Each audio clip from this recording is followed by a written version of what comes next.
আবারও আমরা যুক্ত হচ্ছি ফুলগাজী থেকে বন্যা পরিস্থিতির সর্বশেষ খবর জানাতে সরাসরি।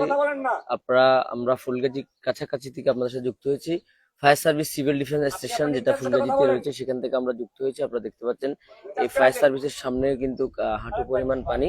আমরা যারা উদ্ধার অভিযানে এসেছি ফেনী থেকে, যারা রাতভর কষ্ট করে এখনো পর্যন্ত এখানে পৌঁছতে পেরেছে, তার দেখতে পাচ্ছেন পর্যাপ্ত পরিমাণে লাইফ জ্যাকেট না থাকায় এবং আমাদের কাছে পর্যাপ্ত পরিমাণে সরঞ্জাম না থাকায় আমরা কিন্তু সামনের দিকে এগোতে পারছি না এবং পুরো রাস্তা কিন্তু কোমর পরিমাণ পানি। আর এই কারণে কিন্তু আমাদেরকে অনেক ব্যাক পোহাতে হচ্ছে। সর্বোপরি আসলে আমরা যারা এখনো পর্যন্ত আটকা পড়েছে, বিভিন্ন জায়গা থেকে ফোন আসছে, কোনো জায়গায় 20 জন, কোনো জায়গায় 25 জন, কোনো জায়গায় 30 জন, কোনো জায়গায় 6-7টা পরিবারের সবাই এক জায়গায় অবস্থান করছে। এই ধরনের যে বিষয়গুলো আমরা আসলে সে পর্যন্ত পৌঁছাতে হলে আমাদেরকে পর্যাপ্ত পরিমাণে আমাদের যে প্রয়োজনীয় জিনিসপত্রগুলো দরকার সেগুলো আমাদের লাগবে, লাইফ জ্যাকেট লাগবে, নাহলে যে স্রোতে আমরা কিন্তু ভেসে যাব। তো আমরা এখানে ফায়ার সার্ভিস যারা আছে সিভিল ডিফেন্স স্টেশন ফুলগাজীর, ওনাদের কাছে লাইফ জ্যাকেট জন্য আমরা আবেদন করেছি। ওনারা আমাদেরকে হয়তো কিছু লাইফ জ্যাকেট দিয়ে আমাদেরকে সহযোগিতা করবে। পরবর্তীতে আমরা যেহেতু সারাদিন এখানে থেকে কাজ করব, আমরা ওনাদেরকে আবার ফেরত দেব। তো আমরা সরাসরি এই মুহূর্তে যুক্ত হচ্ছে। আপনারা দেখতে পাচ্ছেন আসলে যত দূর আমরা দেখেছি তত দূর আমাদের যে চোখের সামনে পড়েছে তত দূর আমরা দেখেছি শুধু পানি আর পানি। আমার সামনে যে ঘরগুলো দেখতে পাচ্ছেন এখানে তারা কিন্তু পানিবন্দী হয়ে পড়েছে এবং তারা নিরাপদ স্থানে সরে গেছে। এটি আবারও আমরা আপনাদেরকে দেখাচ্ছি। তো অনেকেই বলছেন আসলে চিথুলিয়া পর্যন্ত আসলে আমরা যেতে পারছি না। চিথুলিয়া পর্যন্ত যেতে আমাদের আরো কয়েক ঘন্টা সময় লাগবে।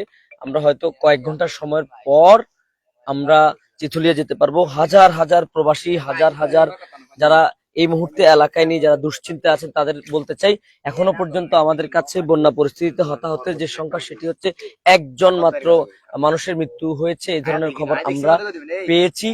তবে এখনো পর্যন্ত আর কোনো ধরনের দুর্ঘটনার খবর আমরা পাইনি। রাত্রে থেকে চিথলিয়া এবং সাতকুচিয়া থেকে আমাদের কাছে শত শত ফোন এসেছে। একটু আগে একজন ফোন দিয়েছে, তিনি বলেছেন যে ওনার স্ত্রী সন্তানদেরকে নিয়ে ছাদের উপর দাঁড়িয়ে আছে, কোস্টগার্ড আসছে। এছাড়াও আমরা দেখেছি ফায়ার সার্ভিস উদ্ধার অভিযানে নামবে। আমরা সেনাবাহিনীর কাছে সাহায্য প্রার্থনা করছি এবং যারা আটকা পড়েছে তাদেরকে হেলিকপ্টার দিয়ে উদ্ধার করতে আর্জি জানিয়েছে স্থানীয় বাসিন্দারা। এই মুহূর্তে আসলে আমরা যুক্ত হয়ে আপনাদেরকে সরাসরি দেখানোর চেষ্টা করছি। আসলে আকাশে এখনো পর্যন্ত মেঘ।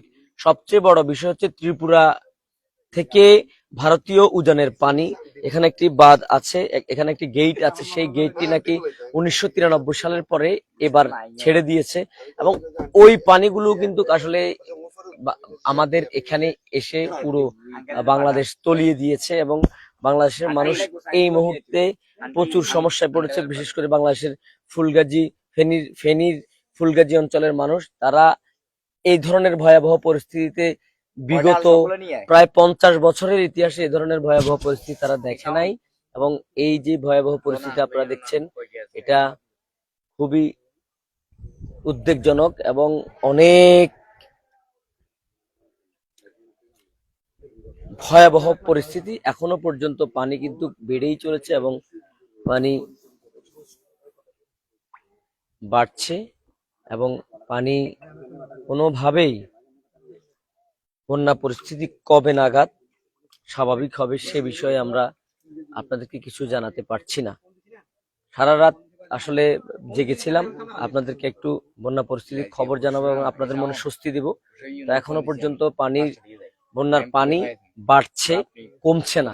বৃষ্টি যদি না হয়, বৃষ্টি যদি আসলে বন্ধ হয়ে যায়, সেক্ষেত্রে বিকেল থেকে পানি কমতে পারে, কিন্তু যে পরিমাণ বৃষ্টি হচ্ছে আসলে এই বৃষ্টিতে এখনো পর্যন্ত পানি কমার কোনো সম্ভাবনা আমরা দেখছি না। বন্যার পানি পক্ষান্তরে আমরা দেখেছি ভারত থেকে যে উজানের পানি সেটা কিন্তু ক্রমশই নামছে এবং সেই পানিতে কিন্তু তলিয়ে যাচ্ছে একের পর এক গ্রাম এবং এরই মধ্যে কিন্তু ফুলগাজী পরশুরামের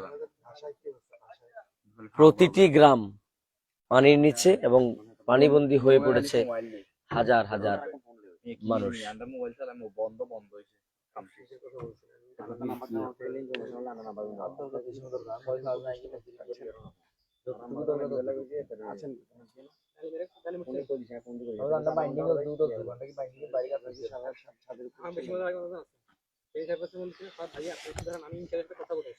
এবার আপনারা জানাচ্ছেন ইনচার্জের কথা ফোন দিয়ে জানা হলো সামনে হাজির ইন্টারনেট আছে আপনি ফোন দিচ্ছেন আপনার নাম্বার ব্যস্ত ডাইরেক্ট তাহলে আমার এই নাম্বারে আপনাদের কাছে ভাই আমার কাছে তো নাই লাগবে চারটা আছে খালি এগুলোর কাছে বলে একটা আমার কাছে হেরা এগুলো তো এমন না যে ওগুলো তো আবার দিবে একটা ফায়ার সার্ভিস রাতে আসলে কেউ ঘুমায়নি ফেনীর কোনো মানুষ। এরিয়াতে অনেকগুলো এই টিভির অবস্থা আর অলকার অবস্থা খারাপ খালি ফোন আইছে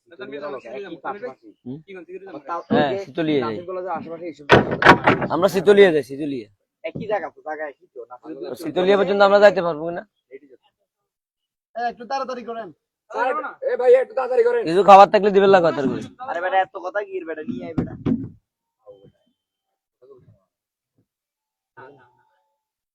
এদের কইছি টাইমের কথা এত কিন্তু দাম কথা আরে ভাই আরে এগুলা নিয়ে আসো না তোমরা তারা আসো কেন এখানে